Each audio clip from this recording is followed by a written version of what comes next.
तो यह मेरे साथ तब हुआ जब मैं लगभग 13 या 14 साल का था। मेरे परिवार ने शिमला, भारत जाने का फैसला किया था।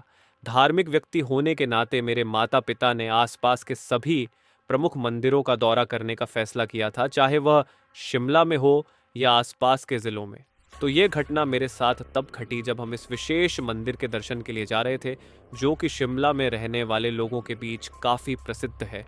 लेकिन मुझे इसका नाम याद नहीं है क्योंकि मुझे मंदिर के दर्शन में कोई रुचि नहीं थी और मैं इसके लिए मजबूर हो रहा था। मेरे माता पिता को उनके साथ टैग किया जाए।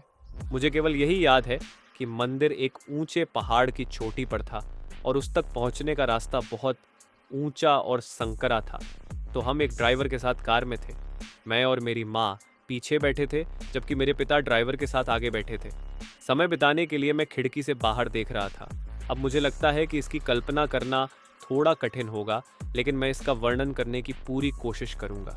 जिस तरफ मैं बैठा था, आप पहाड़ और समानांतर सड़क देख सकते थे, जो उस सड़क के ऊपर है जिस पर हम थे, और यह आपको पहाड़ पर और ऊपर ले जाएगी, जबकि मेरी माँ की तरफ पहाड़ की खाई हमारी चट्टान थी।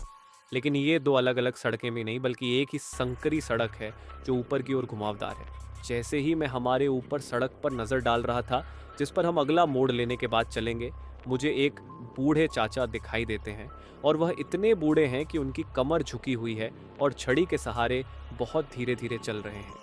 मैं उसे कुछ सेकंड के लिए देखता हूँ, लेकिन जल्द ही कुछ पेड़ मेरे दृश्य को अवरुद्ध कर देते हैं, क्योंकि वह मोड़ आता है जो हमें इस विशेष सड़क पर ले जाएगा।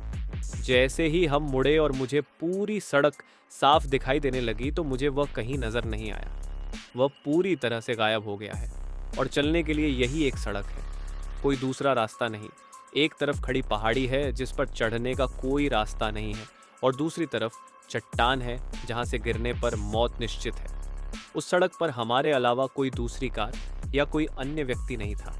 मैंने उसे झाड़ियों में या सड़क के किनारे उस छोटी सी जगह में हर जगह खोजा, लेकिन वह पूरी तरह से गायब हो चुका था। ये घटना आज भी मुझे सिहरन पैदा कर देती है और मैं उस बूढ़े झुके हुए दादाजी की छवि को नहीं भूल पा रहा हूँ।